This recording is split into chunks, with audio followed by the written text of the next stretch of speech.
గత 10 ఏళ్లుగా బంగారు తెలంగాణ అని చెప్పి చేసినటువంటి తెలంగాణ వీడికొచ్చింది. ఒకటా రెండా? ఒక చిన్న 100, 200 ఉద్యోగాల డ్రైవర్, అది డ్రైవర్ పోస్టుల కోసం, ఒక నాన్ క్వాలిఫై ఎగ్జామ్ల కోసము లక్షలాదిగా, వేలాదిగా మంది ట్యాంక్ బండ్ మీద హైడ్రా ఆఫీస్ చుట్టూ తిరిగిండ్రు.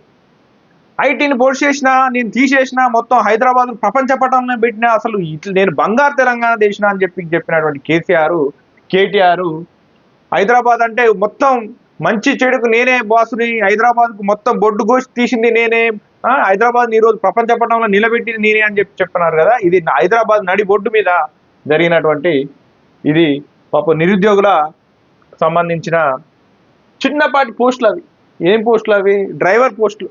దానికోసం ఇంతమంది జనాలు వచ్చి ఉన్నారు.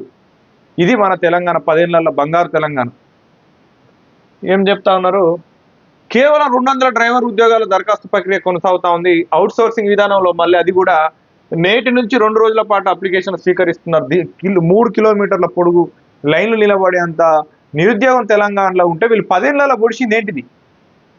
మళ్ళీ దీన్ని బంగారు తెలంగాణ అని చెప్పుకుంటా ఉన్నారు. ఓట్ల తెలంగాణ, ఇది బంగారు తెలంగాణ. మళ్ళీ ఎక్కడైనా ప్రాజెక్టులు వచ్చేది, ఏదన్నా భూసేకరణ చేసి అక్కడ ఉద్యోగ కల్పన చేస్తా ఉంటే మళ్ళీ కాంగ్రెస్ ప్రభుత్వం మీద వీళ్ళు దుమ్మెత్తి పోస్తారు, కోర్టులకు వెళ్తారు, బదనాం చేస్తారు. రాజకీయ ప్రయోజనాలే తప్ప తెలంగాణ ప్రయోజనాలు మళ్ళీ కనపడే వాళ్ళకు. దీంతో హైదరాబాద్లోని హైడ్రా కార్యాలయానికి యువత భారీగా తరలి వచ్చి క్యూ కట్టారు.